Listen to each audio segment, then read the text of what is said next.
Al-Iman TV, sarana penyubur keimanan. Bismillahirrahmanirrahim. Assalamualaikum warahmatullahi wabarakatuh. Innal hamdalillah nahmaduhu wa nasta'inuhu wa nastaghfiruh wa na'udzu billahi min syururi anfusina wa sayyiati a'malina. Man yahdihillahu fala mudilla lahu wa man yudlil fala hadiyalah. Wa asyhadu an la ilaha illallah wahdahu la syarika lah wa asyhadu anna Muhammadan abduhu wa rasuluh.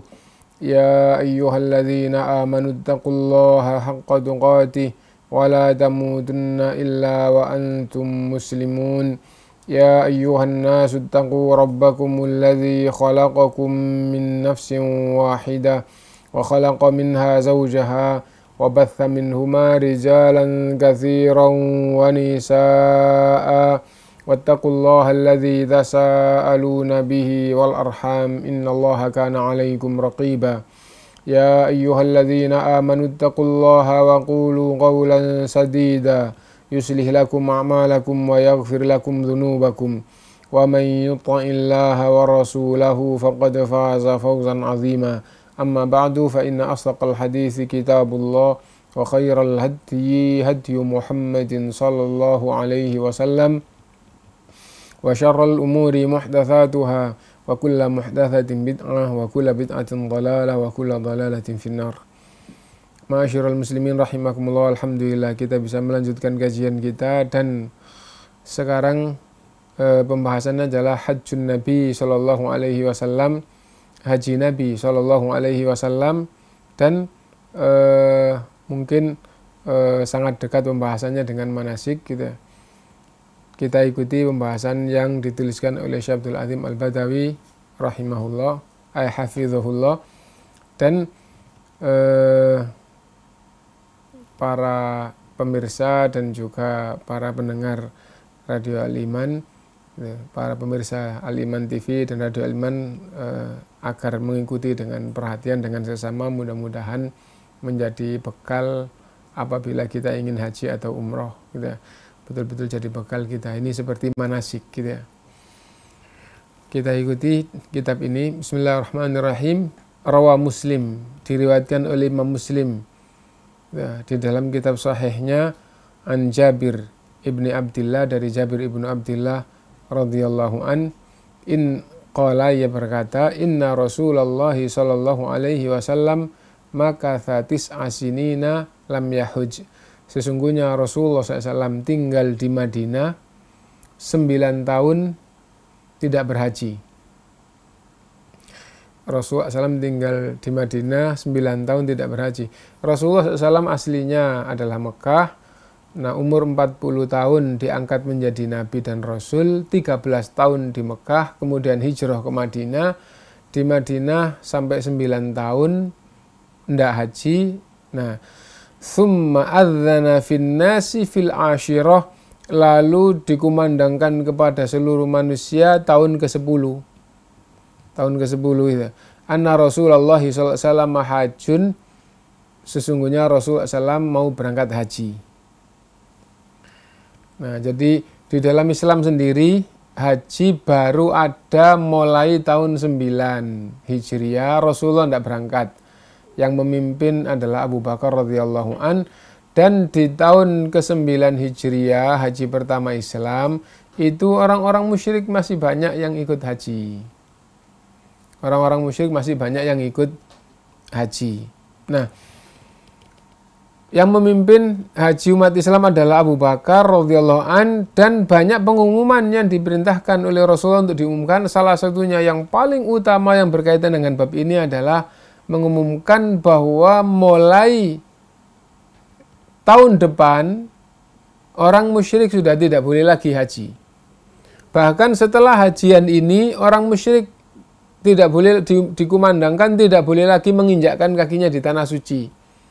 Kenapa? Karena Allah SWT berfirman, innamal musyrikuna najasun fala yaqrabul masjidal harama ba'da amihim hadza. Orang musyrik itu najis, maka tidak boleh lagi menginjakkan kakinya di tanah suci setelah tahun ini. Diturunkannya ayat itu gitu ya. Nah, akhirnya diumumkan oleh Abu Bakar radhiyallahu an. Nah, di musim haji ini bahwa setelah hajian selesai, orang musyrik sudah pulang semuanya. Setelah itu sudah tidak boleh lagi orang musyrik menginjakkan kakinya di tanah suci. Kalau kita mundur sedikit, tahun 8 Hijriah terjadi Fathu Mekah. Rasulullah dan kurang lebih 10.000 para sahabat, nah itu datang ke Mekah untuk membebaskan kota Mekah dari kesyirikan. Mekah masih dikuasai oleh orang musyrik. Nah, setelah akhirnya masuk Mekah dengan kemenangan tanpa terjadi peperangan, tapi menang pasukan Rasulullah SAW. Ini tahun ke-8 Hijriah. Nah, lalu berhala yang di sekitar Ka'bah 360 dihancurkan. Kenapa? Karena sudah menang Islam gitu. Dan Mekah sudah di tangan Rasulullah dan para sahabat. Nah, dan penduduk Mekah akhirnya berbondong-bondong masuk Islam. Penduduk Mekah bebas, kalian bebas mau masuk Islam dan masuk Islam terserah kalian. Tapi Mekah sudah di tangan umat Islam. Bahkan Rasulullah SAW waktu Fathu Mekah ini disaksikan oleh penduduk Mekah yang sangat banyak gitu. Rasulullah berbicara, wahai kalian semua orang-orang Quraisy, dipanggil semuanya gitu. Apa yang ada di dalam pikiran kalian? Dulu Rasulullah dan para sahabatnya diusir, mau dibunuh. Agamanya maunya dihapus. Nah, Rasulullah dan para sahabat mau dibunuh. Nah, supaya tidak ada Islam ini. Nah, dan akhirnya perang. Dan umat Islam pernah kalah perang dengan mereka, yaitu waktu perang Uhud tahun ke-3 Hijriah. Tapi terus perang lagi dan hampir semua peperangan umat Islam menang. Nah, sekarang Mekah sudah di tangan umat Islam. Seperti apa pikiran kalian? Nah, apakah seperti kalau mereka menang, umat Islam dibantai, kalau misalnya di peperangan itu menang, harta rampasan, harta semuanya dirampas menjadi harta rampasan, mereka ditawan untuk dijadikan budak, atau seperti itu, atau pikiran kalian seperti apa? Nah, ternyata mereka dibebaskan semua. Rasulullah SAW bersabda, antumut tuluqa, kalian bebas. Tidak ada hartanya yang dirampas, tidak ada yang ditawan, yang dijadikan budak, enggak, bebas semuanya. Nah, dan bahkan sebelum dibebaskan ini, Rasulullah SAW mengumandangkan, siapa yang masuk ke Masjidil Haram aman, enggak diperangi, enggak apa. Nah, lalu salah satu tokoh mereka adalah Abu Sufyan. Siapa yang masuk rumah Abu Sufyan semuanya aman. Wah, masuk tokohnya sendiri aman. Dan terakhir, siapa yang menyarungkan pedangnya menunjukkan damai, maka aman. Dan itu umat Islam sudah menang. Nah, ini tahun ke-8 Hijriah. Setelah itu berhala dibersihkan semuanya dari sekitar Ka'bah. 360 berhala dihancurkan, dibersihkan semuanya. Akhirnya Ka'bah dan sekitarnya sudah bersih dari berhala. Nah, ketika itu manusia berbondong-bondong masuk Islam. Wah, Islam itu sangat mendamaikan. Ajaran Rasulullah SAW yang baik, dan sikap Rasul dan para sahabat yang betul-betul penuh kasih sayang, menang tapi tidak ada yang dicelakai, harta tidak dirampas. Bahkan ditunjukkan ajarannya, terus dipersilahkan, kalian bebas, kalian mau di sini bebas, mau keluar bebas, mau masuk Islam bebas, enggak juga enggak apa-apa. Malah mereka berbondong-bondong masuk Islam. Dan itulah janji Allah, idza jaa nasrullahi wal fath wa ra'aitan nasa yadkhuluna fi dinillahi afwaja. Apabila telah datang pertolongan Allah dan terjadi Fathu Mekah, kamu lihat manusia berbondong-bondong masuk Islam, dan ini tanda ajalnya Rasulullah SAW sudah dekat. Kenapa? Karena sudah berhasil dakwahnya, sudah mau selesai dakwahnya, ditandai dengan Fathu Mekah dan manusia berbondong-bondong masuk Islam. Nah, dan ini kenyataan terjadi tahun 8 Hijriah. Setelah itu negeri Mekah sudah jadi negeri Islam. Kenapa? Karena hampir seluruhnya sudah berbondong-bondong masuk Islam. Nah, Rasulullah SAW beberapa lama di Mekah, kemudian pulang ke Madinah. Musim haji datang tahun ke-9 Hijriah, Rasulullah nggak berangkat, yang memimpin adalah Abu Bakar. Orang-orang musyrik dari luar masih banyak yang datang untuk haji. Tapi haji mereka banyak yang berubah dari syariat Allah, banyak yang salah. Nah, dan ini Rasulullah tidak berangkat, faedahnya sangat penting. Apa itu? Yaitu Abu Bakar haji bersama umat Islam, kemudian dikumandangkan mulai setelah ini tidak boleh lagi orang musyrik, orang yang tidak Islam menginjakkan kakinya di tanah suci. Karena firman Allah SWT seperti itu. Nah, apa faedahnya? Faedahnya bisa jadi nanti ada orang Islam yang ikut haji tapi jauh dari Abu Bakar radhiyallahu an, ya, jauh dari Abu Bakar radhiyallahu an, melihat bahwa ada orang musyrik yang haji amalannya lain. Oh, ada yang begini, ada yang begini. Bisa jadi kayak gitu. Bisa jadi kayak gitu ya. Nah, kenapa? Karena hajinya mereka sudah banyak perubahan. Nah, setelah itu berjalan semuanya, tahun ke-10 Hijriah, Rasulullah SAW mengumandangkan untuk haji, dipimpin sendiri, dan diumumkan bahwa manasik haji tidak boleh patokan di haji yang tahun ke-9.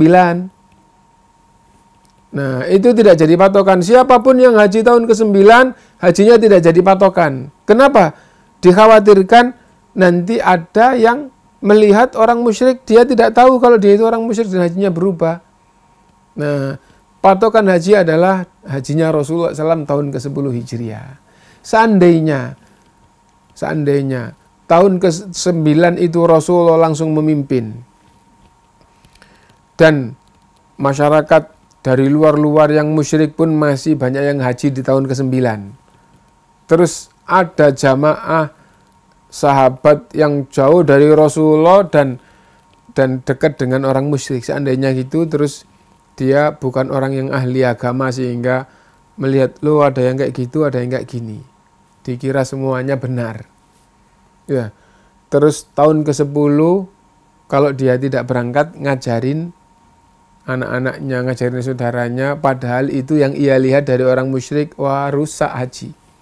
Nah, karena itu sangat tinggi hikmah. Kenapa di tahun ke-9 Rasulullah tidak berangkat? Kenapa? Karena di tahun itu masih banyak orang musyrik yang ikut haji dan hajinya banyak yang berubah dari aturan Allah SWT. Nah, karena itu Rasulullah tidak berangkat, yang memimpin umat Islam Abu Bakar. Rasulullah SAW berpesan agar Abu Bakar mengumumkan berbagai pengumuman. Salah satunya adalah setelah ini orang musyrik tidak boleh lagi datang ke tanah suci. Nah, di tahun ke-10 Hijriah, haji langsung dipimpin oleh Rasulullah dan semua gitu ingin mengetahui seperti apa haji Rasulullah, dan Rasulullah SAW pun mengajarkan manasik haji harus dari haji Rasulullah SAW, dan itu tahun ke-10 Hijriah. Berarti yang tahun ke-9 Hijriah berangkat haji, maka masih perlu untuk pergi lagi tahun ke-10 Hijriah. Akhirnya semua yang berkesempatan akhirnya ikut haji semuanya. Nah, itu. Nah, di sini disampaikan oleh sahabat Jabir radhiyallahu an bahwa di tahun ke-10 Hijriah Rasulullah SAW mengumandangkan gitu, akan berangkat haji. Faqadimal Madinata basyarun katsirun. Maka banyak umat manusia dari luar yang datang ke Madinah.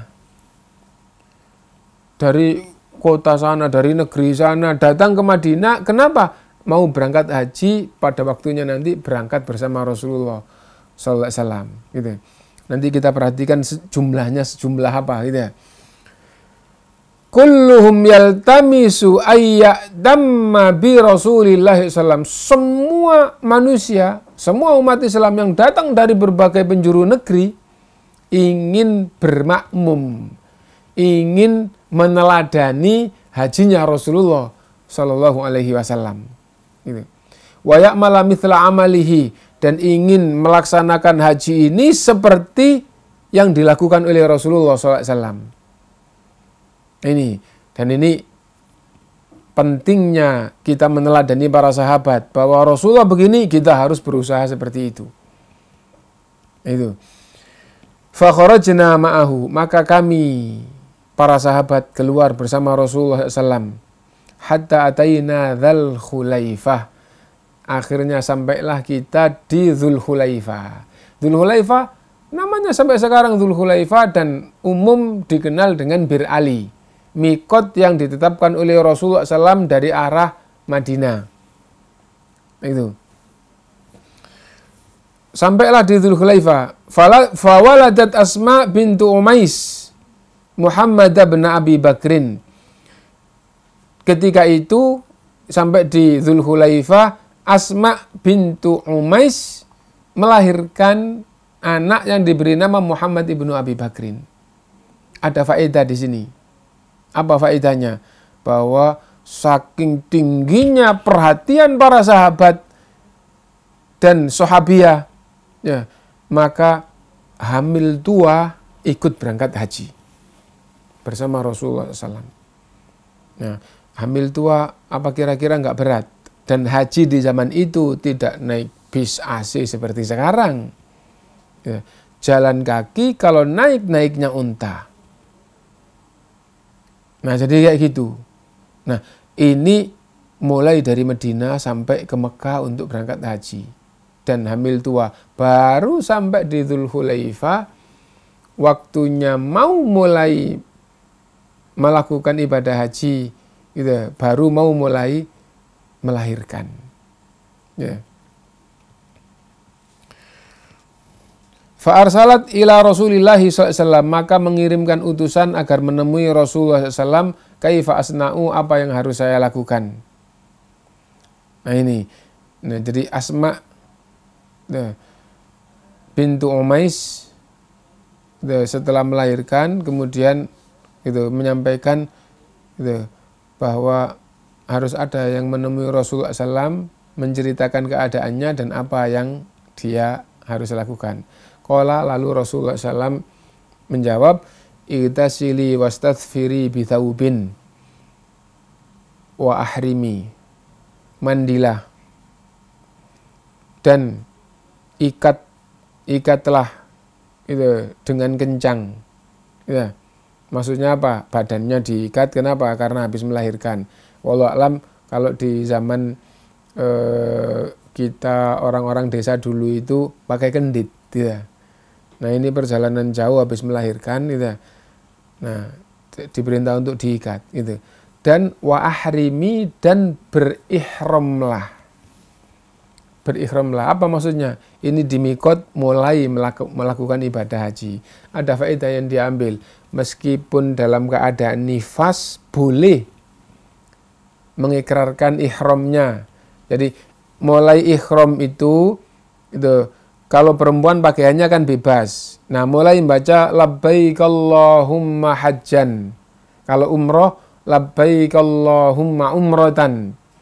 Kalau sudah faham haji tamattu, haji qiran, haji ifrad, kalau haji tamattu, labbaik Allahumma umratan mutamatti'an ilal hajj. Nah, boleh gitu. Nah, jadi faedah yang diambil, dalam keadaan nifas boleh memulai ihramnya. Nah, bagaimana kalau haid? Sama saja, bahwa haid itu sama dengan nifas, dan haid itu lebih rendah daripada nifas. Kalau nifas saja boleh, apalagi haid. Gitu. Nah, karena itu ada faedah yang diambil. Misalnya rombongan umroh dari Indonesia ke Madinah dulu, dari Madinah mau ke Mekah datang bulan, boleh. Untuk ikut melaksanakan umroh boleh, dan bahkan itu suatu keharusan karena niatnya dari rumah sendiri menuju ke tanah suci juga dalam rangka untuk umroh. Nah, nanti sampailah di Bir Ali atau di Dzul Khulaifah, meskipun dalam keadaan datang bulan, tetap labbaik Allahumma umratan. Ya Allah, aku memenuhi panggilanmu untuk umroh. Dan dia dalam keadaan haid boleh, dalam keadaan nifas boleh. Nah ini, itu faedah yang sangat penting dari perjalanan haji Rasulullah SAW. Ya. Fasalla Rasulullah sallallahu alaihi wasallam fil masjid. Maka Rasulullah SAW sholat di masjid di situ. Nah, sholat apa ini? Tidak disebutkan sholat apa di dalam hadis ini, tapi di hadis lain disebutkan bahwa Jibril alaihi salam datang dan memerintahkan agar Rasulullah SAW sholat di sini karena ini adalah lembah yang diberkahi oleh Allah SWT. Nah, dan ajaran Rasulullah SAW dari arah manapun, misal dari Yaman mikotnya di Yalamlam, dari Najd mikotnya di Qarnul Manazil. Nah, tidak diajarkan bahwa di mikot itu untuk sholat umroh atau sholat haji atau sholat ikhram, tidak diajarkan. Akhirnya difahami oleh ulama ahlu sunnah, tidak ada sholat ikhram atau sholat haji, sholat umroh di mikot, tidak ada. Lah ini Rasulullah SAW sholat, nah sholat wajib bisa, kalau ada masjid tahiyatul masjid bisa. Nah nggak ada masjid, ndak sholat wajib. Kalau di Bir Ali atau di Dzulhulaifa, sholat sunnah di lembah yang diberkahi. Nah ini, baik urusan haji, baik sedang dalam perjalanan haji, atau pulang haji, atau dalam keadaan sedang melakukan perdagangan atau apapun, apabila sampai di Bir Ali atau di Dzulhulaifa, disunahkan untuk sholat. Kenapa? Karena itu lembah yang diberkahi dan disunahkan sholat sebagaimana Rasulullah SAW diperintah oleh Jibril alaihissalam untuk melakukan sholat di lembah itu, karena lembah itu adalah lembah yang diberkahi oleh Allah SWT. Ini yang berkaitan dengan sholat. Nah sekarang kalau misalnya kita berangkat umroh atau berangkat haji dari Madinah menuju ke Mekah, mikotnya di Bir Ali atau di Dzulhulaifa, ada masjid. Ya. Nah, kalau jamnya bukan jam sholat, kalau jamnya bukan jam sholat wajib, ya kita sholat tahiyatul masjid, gitu. 2 rakaat cukup, sesungguhnya kita sholat di lembah yang diberkahi. Atau kita sholat 2 rakaat tahiyatul masjid, sholat lagi sholat sunnah mutlak di lembah yang diberkahi. Nah, jadi kayak gitu. Ya, sebagaimana kalau tidak ada masjid, sholat di lembah yang diberkahi, sholat mutlak gitu. Maka kalau kita datang di sana, misalnya kita sudah sholat duhur, sudah sholat asar, gitu. Setelah itu baru berangkat. Nah, sampailah di Bir Ali, terus kita tidak di masjid, sholat apa? Sholat sunnah mutlak di lembah yang diberkahi. Kalau kita masuk masjid, tahiyatul masjid cukup, atau tahiyatul masjid 2 rakaat dan sholat lagi, sholat mutlak di lembah yang diberkahi. Nah, itu yang berkaitan dengan sholat di Dzulhulaifa atau di Bir Ali. Gitu. Kita lanjutkan.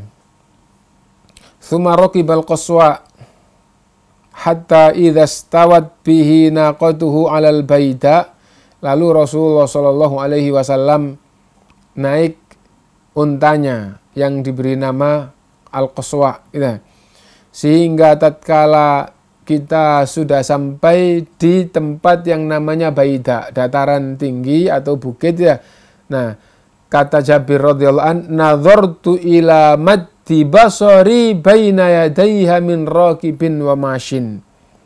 Aku melihat ke depan, ya, baik yang jalan kaki maupun yang naik kendaraan, gitu, sepanjang penglihatan mata saya. Wa an yaminihi mithla dzalik. Aku melihat ke arah kanan sejumlah itu. Wah, sepanjang pandangan mata ini ada jamaah saking banyaknya. Gitu. Sebelah kanan juga kayak gitu, gitu. Wa an yasarihi mithla dzalik, dan di sebelah kiri juga sepanjang itu. Gitu. Saking banyaknya. Wa khalfihi mithla dzalik, dan di arah belakang jamaah masih sangat banyak sampai sejauh pandangan mata. Gitu. Wa Rasulullah SAW baina adzuhurina, dan Rasulullah SAW di tengah-tengah kita. Di tengah-tengah kita. Jabir di tengah-tengah dekat Rasulullah SAW. Melihat ke depan, Masya Allah banyak, ke kanan, ke kiri, ke belakang, saking banyak. Jadi dari segala penjuru awalnya datang ke Madinah, berangkat dari Madinah. Nah, sampai di Bir Ali atau Dzulhulaifah, setelah itu berangkat sampai di Baida. Jabir radhiyallahu an melihat ke depan, ke kanan, ke kiri, dan ke belakang. Masya Allah, sejauh pandangan mata itu jamaah penuh itu. Dan Rasulullah SAW di tengah. Gitu. Wa alaihi yanzilul Qur'an. Dan di tengah-tengah perjalanan haji pun Al-Quran diturunkan. Wa huwa ya'rifu ta'wilahu, dan Rasulullah SAW faham itu atas ayat yang diturunkan. Wa ma'amila bihi min syai'in amilna bihi. Dan seperti apapun yang dilakukan oleh Rasulullah, maka para sahabat mengikuti, terus susul sampai semuanya akhirnya sama. Nah, kenapa? Rasulullah di tengah, Rasulullah begitu melakukan amalan tertentu, maka tentu yang pertama kali yang paling dekat mengikuti, disusul dengan berikutnya, disusul. Nah, dan semuanya seperti itu. Nah,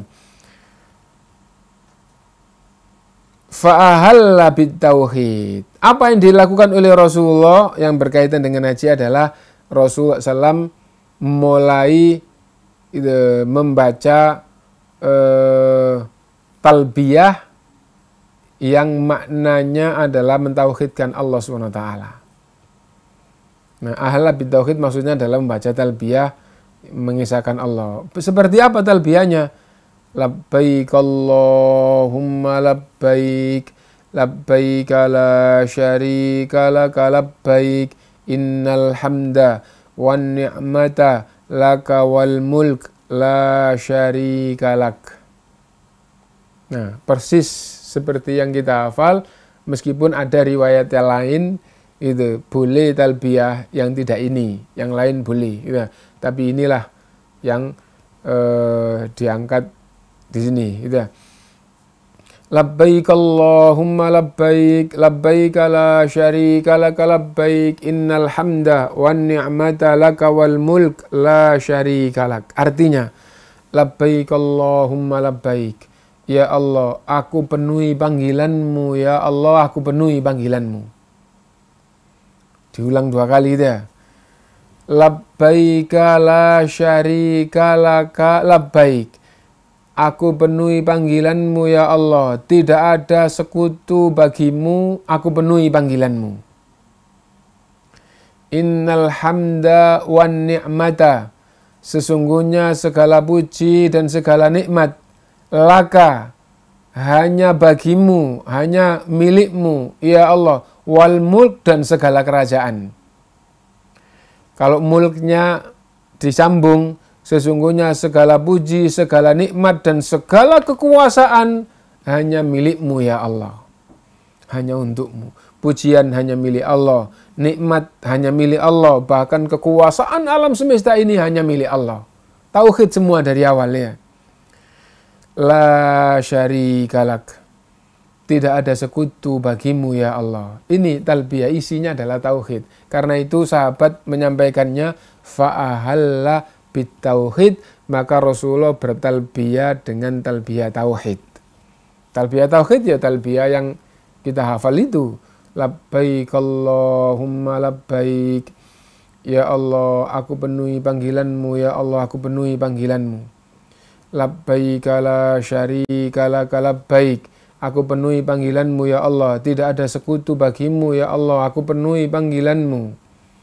Innal hamda wan ni'mata laka wal mulk, sesungguhnya segala puji, segala nikmat, segala kekuasaan hanya milikmu ya Allah. La syarika lak, tidak ada sekutu bagimu. Nah, dan yang berkaitan dengan haji, mulai dari Dzulhulaifah sampai masuk Masjidil Haram, ibadah yang berkaitan dengan haji hanya membaca talbiyah. Hanya membaca talbiyah ini. Gitu. tidak ada sunnah lain yang khusus yang berkaitan dengan haji atau umroh sepanjang mikot sampai di Masjidil Haram kecuali baca talbiyah ini. Karena itu baca talbiyah ini harus berusaha sebanyak-banyaknya. Adapun faedah berdasarkan dengan dalil-dalil lain, maka harus juga difahami dan berusaha diamalkan, dan mana nanti yang terbaik itu yang harus betul-betul diupayakan. Nah, apa faedah itu? Yang pertama, bahwa makna talbiyah itu difahami dan seperti apa mempraktekannya. Labbaik Allahumma labbaik, ya Allah aku penuhi panggilanmu, ya Allah aku penuhi panggilanmu. Faedah yang tersirat, sesungguhnya orang haji, orang umroh itu dipanggil oleh Allah lalu ia memenuhi panggilan Allah. Kalau ini betul-betul dijiwai,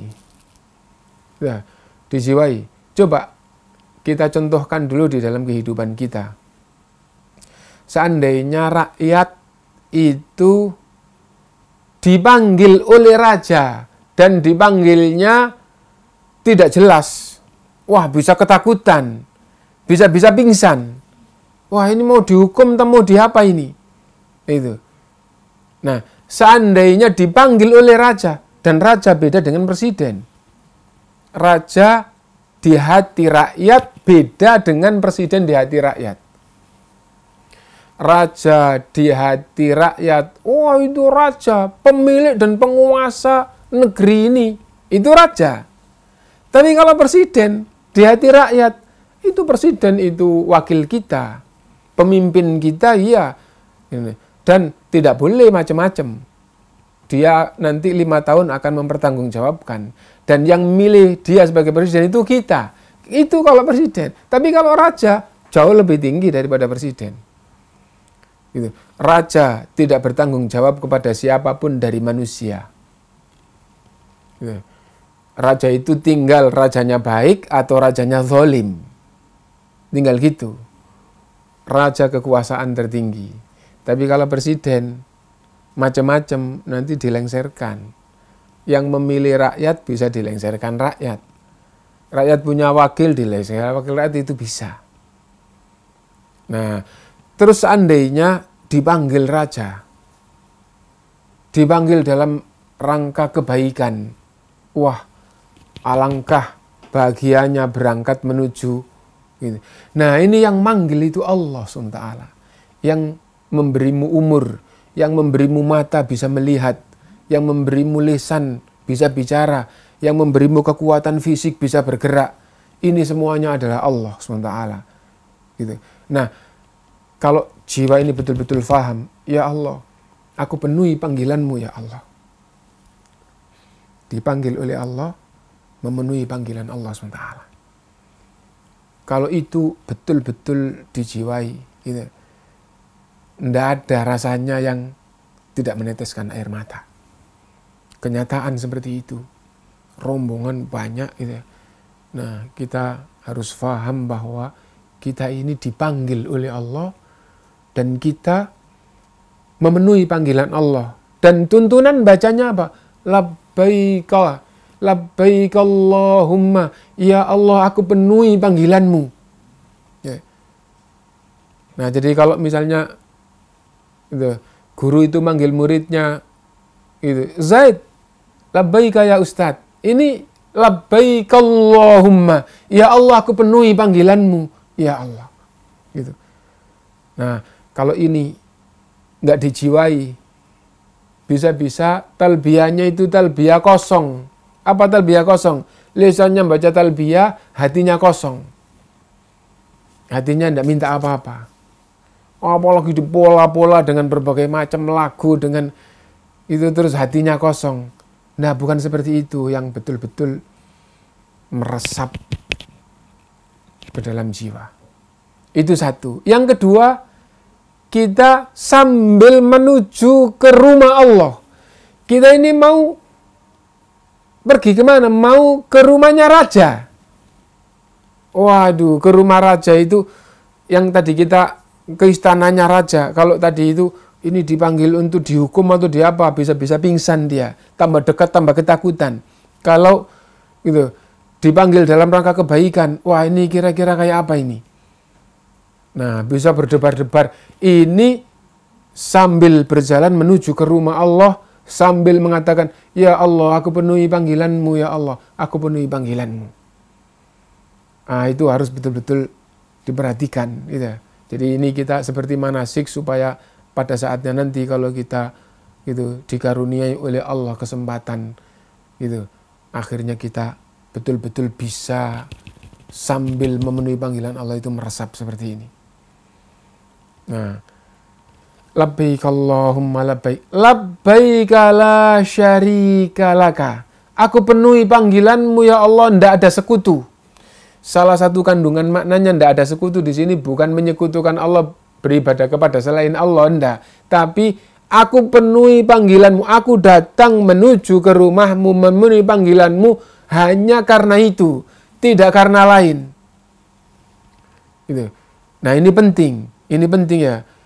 Wah, ke Mekah nanti sambil belanja, ndak, itu boleh-boleh saja, tapi nggak ada pikiran kayak gitu. Wah, nanti sampai di sana terus sambil rekreasi, ndak.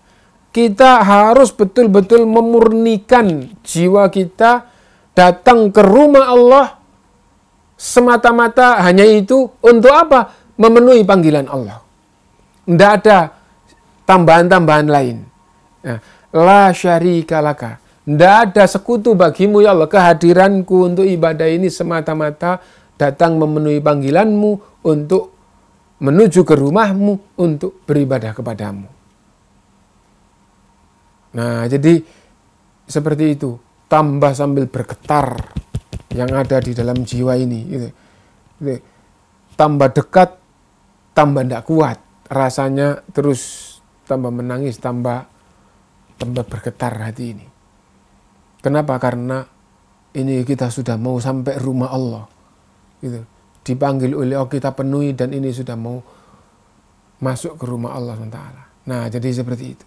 Labbaik Allahumma labbaik, labbaika la syarika laka labbaik. Nah, lalu makna berikutnya, innal hamda, sesungguhnya segala puji. Nah, apa maksudnya? Dipanggil oleh Allah itu adalah nikmat yang sangat besar. Yang memberi nikmat siapa? Allah. Karena itu Allah Maha itu terpuji. Segala puji hanya untuk Allah. Innal hamda, segala puji hanya untuk Allah. Wan nikmata, dan segala nikmat yang ada. Nah, termasuk nikmat termasuk nikmat dipanggil oleh Allah, dipanggil untuk kebaikan, dipanggil raja dalam rangka kebaikan, itu nikmat yang besar. Coba sekarang kalau kita pikir, kalau kita rakyat yang alhamdulillah kebutuhan sehari-hari cukup gitu ya, cukup gitu aja. Lebih senang mana? Dikasih uang 100.000 dengan dipanggil presiden untuk menghadap presiden. Seandainya presiden itu sudah di dalam kota, dapat uang 100.000 terus itu ya lebih senang memenuhi panggilan presiden. Nah, berarti dipanggil itu nikmat. Bahkan kalau betul-betul dipanggil presiden untuk kebaikan. Ya. Kalau kita di Surabaya, presidennya di Jakarta, menuju ke Jakarta itu harus naik pesawat, bayar 1 juta, pulang 1 juta. Kalau ada uang ringan, wah kemana? Dipanggil presiden Jakarta. Ya.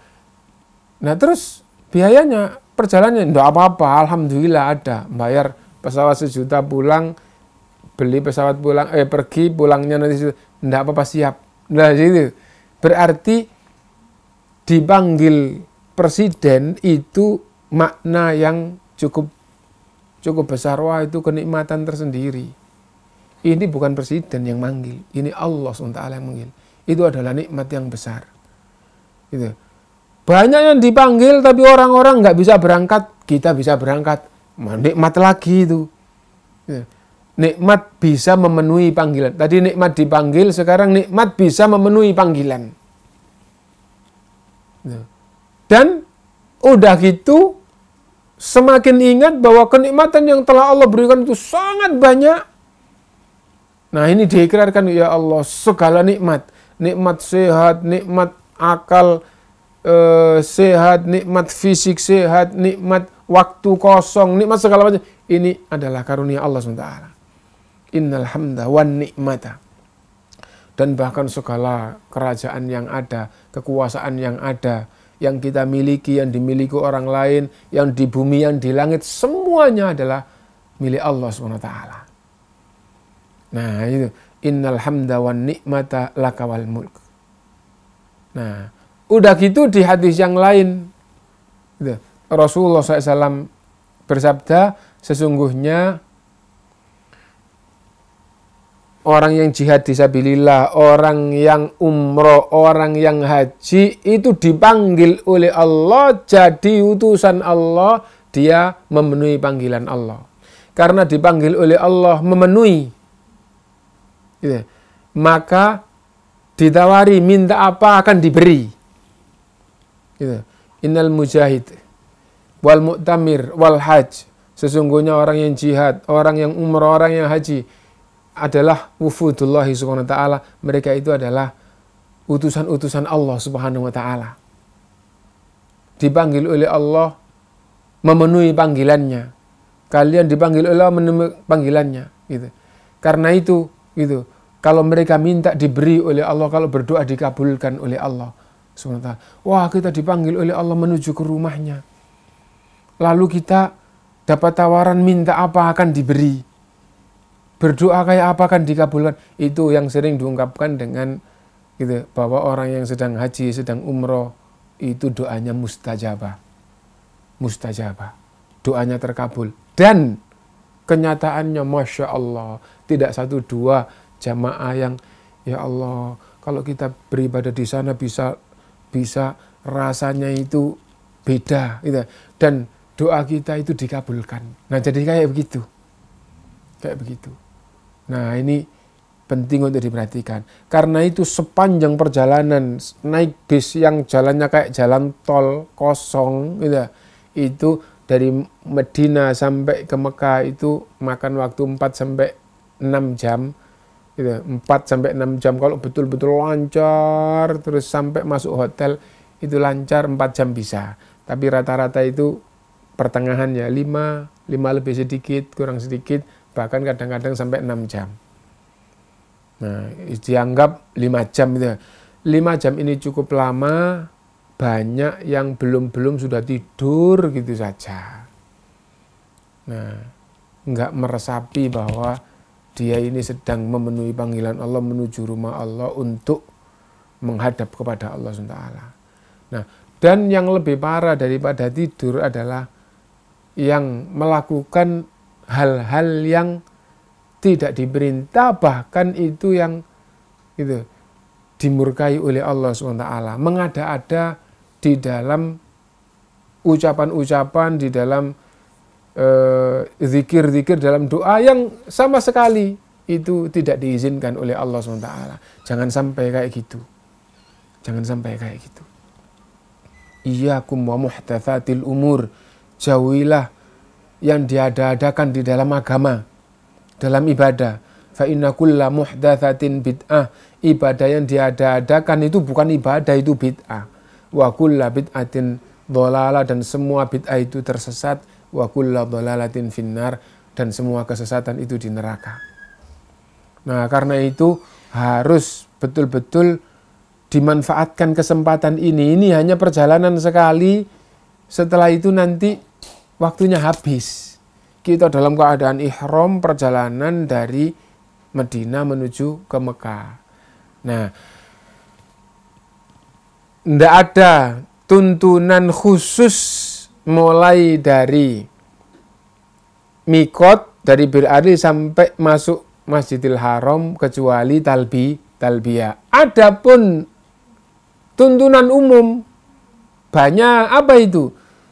doa mustajabah.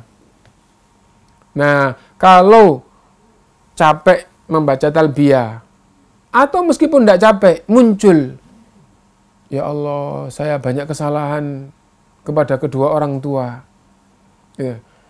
Atau, ya Allah, saya belum berbakti kepada orang tua, belum berbuat baik pada kedua orang tua. Dan sekarang ini waktu yang mustajabah, saya doakan orang tua. Nah, ketika muncul kayak begitu, maka itu bisa menjadi lebih baik dibandingkan dengan meneruskan talbiyah. Talbiyah kan bisa ribuan kali, kalau 5 jam tidak berhenti-berhenti.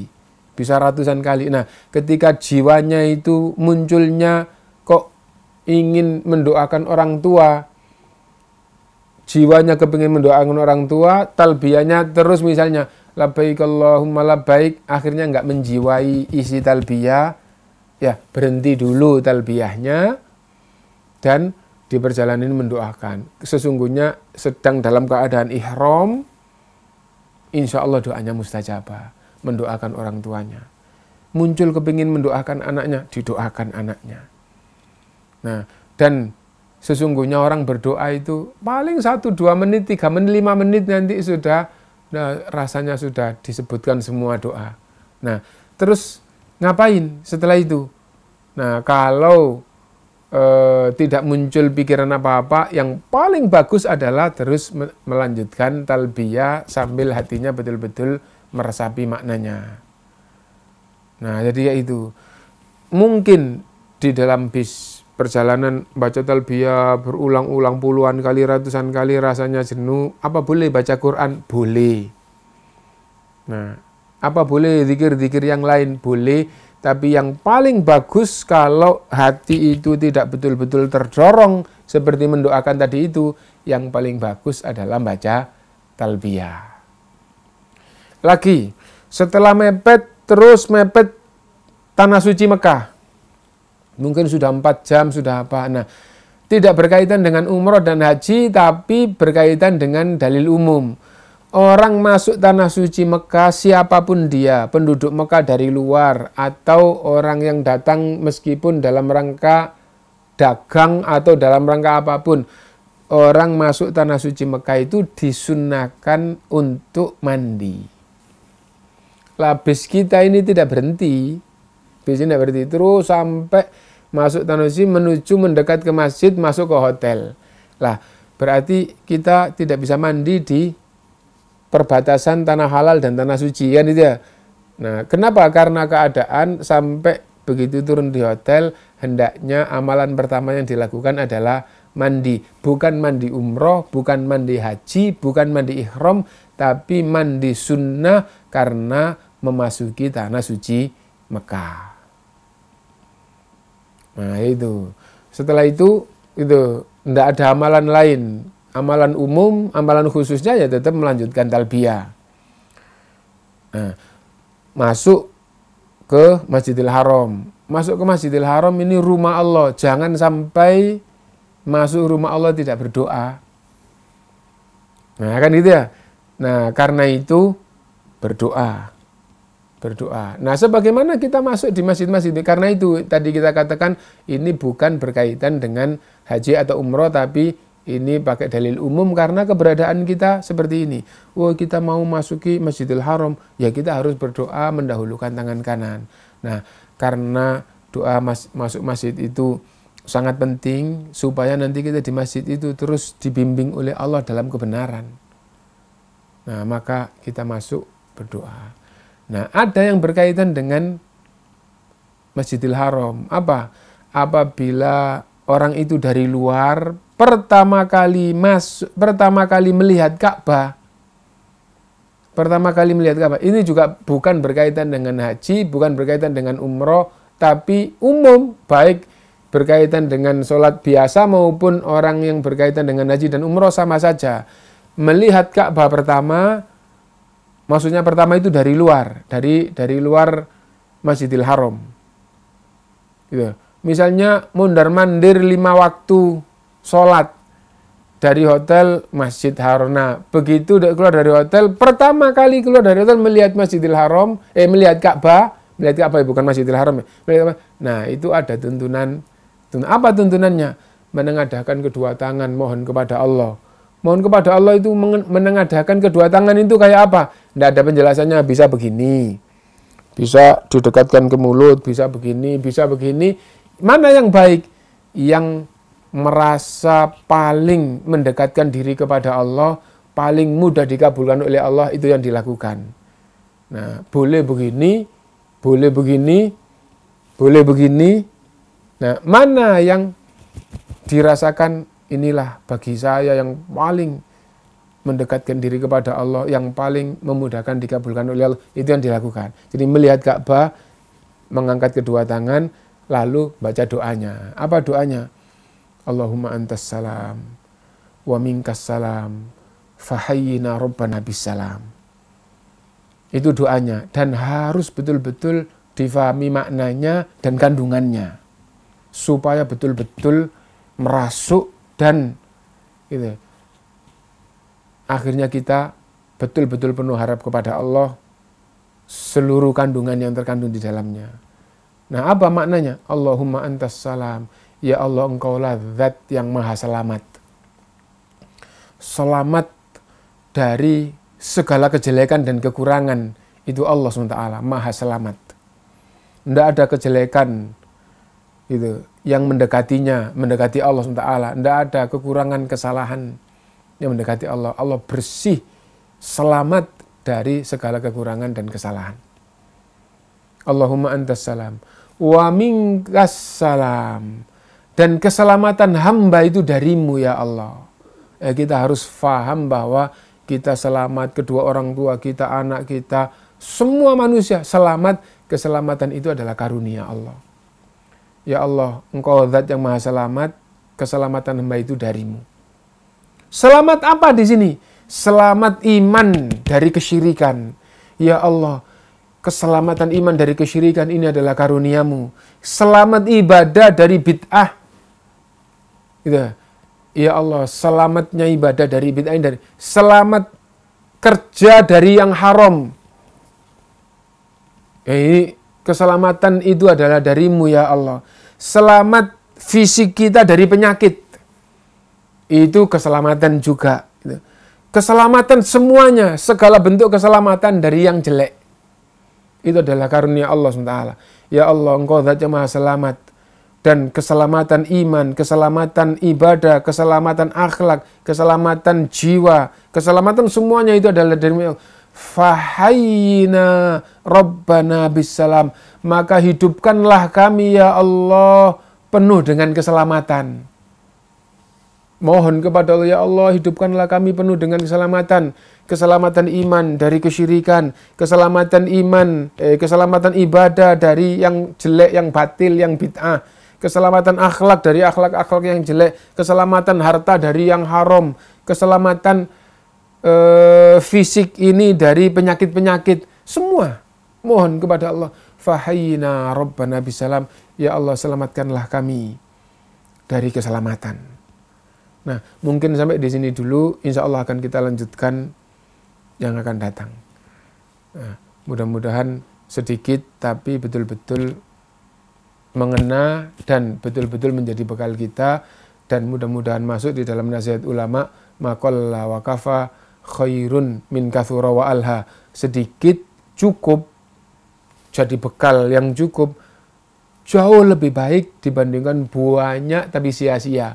Masya Allah, banyak satu kitabul hajj selesai semuanya tapi lupa semuanya.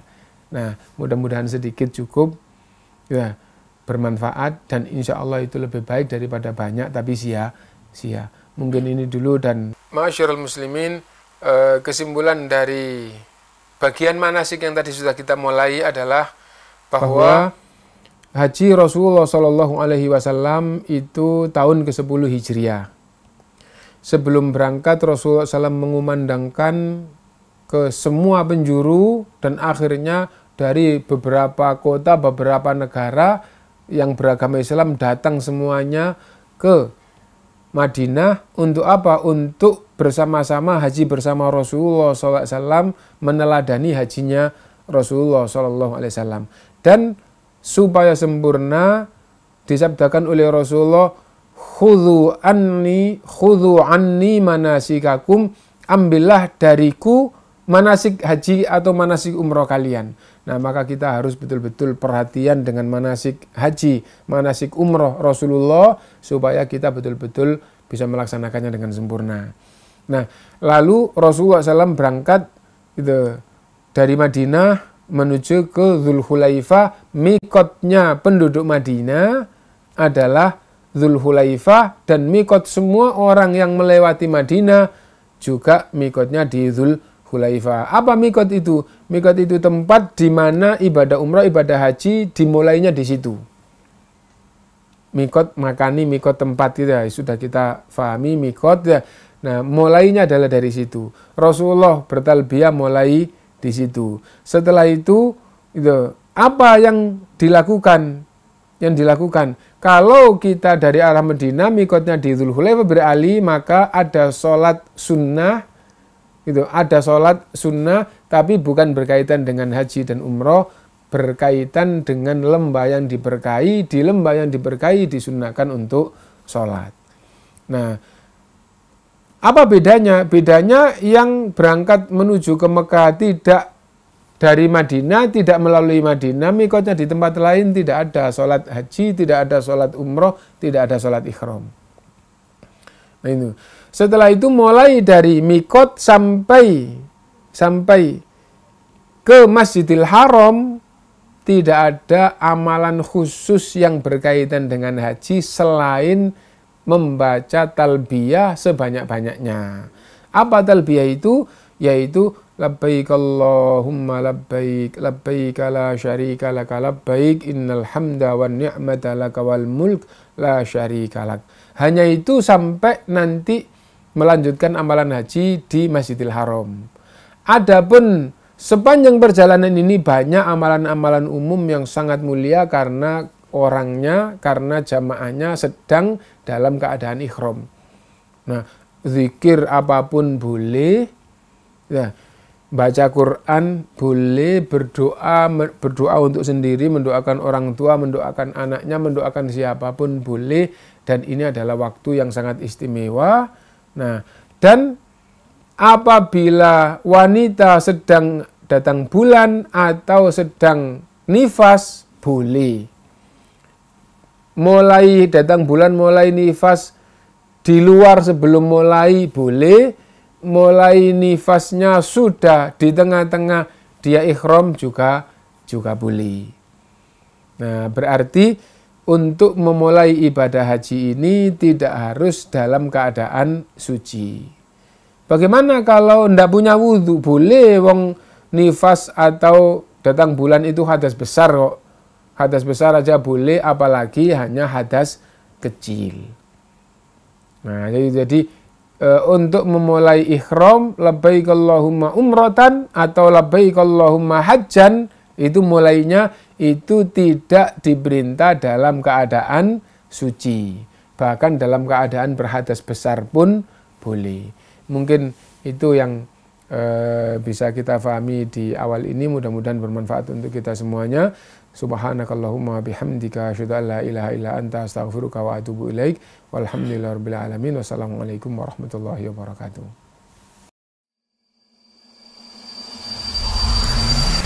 Al Iman TV, sarana penyubur keimanan.